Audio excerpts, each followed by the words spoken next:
can truly be extrapolated and looked at in terms of being hypnotized. Immorality hypnotizes people. So one of the reasons why I would say people should not commit fornication or have sex before marriage is because when you start having sex before marriage, it hypnotizes you. It blinds you to the reality of the person you're trying to get married to.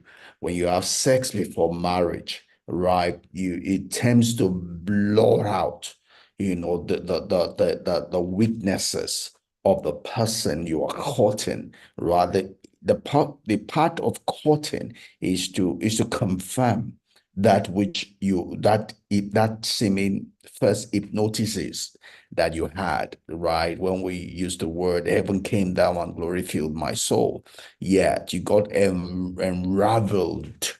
You got hypnotized, you got bewitched, by this person, right? But not all bewitchment is reality, because someone catches your attention or you fall in love at first sight with someone doesn't mean that you are compatible with that person, or you and that person are meant or made for one another. It might just be something in that person that's catching your attention, but the baggage in the life of that person, the baggage in your life are not compatible. Again, when we talk about marriage, again, we would say marriage is not kept together by love, right?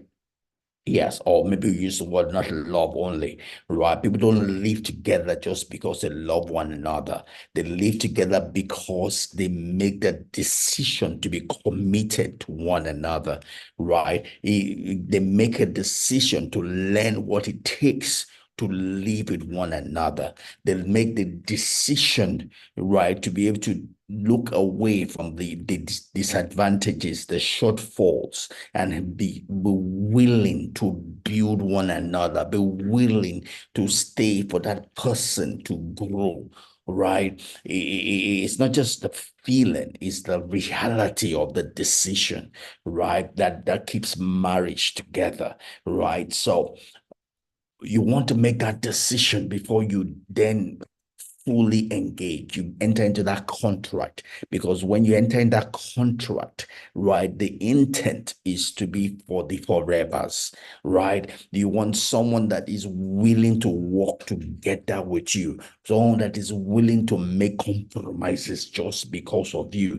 not someone that is just there just for the ride, for the jolly jolly, right? When two people go together or in any contract agreement, it's a give. It's a live and let live. It's a give and take, right? It's not just giving, giving. It's not just taking, taking, right? Two people cannot work together if one person is only just giving, giving, or one person is just taking, taking. No. What it takes to have a relationship, an healthy relationship, a life-giving relationship, a happy together, is a give and take.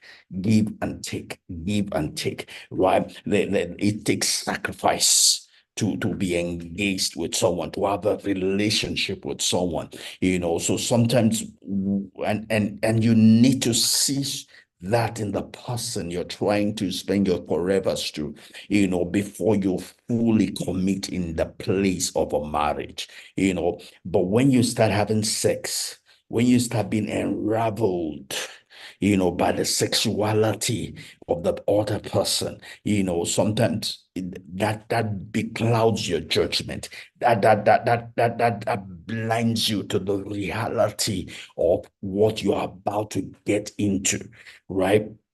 And so when we talk about, as our chapter talks about just immorality, it's also talking about the whole context of bewitchment, what it can cost you, what you can lose if you allow yourself to be bewitched. That's what we're looking at in chapter 5.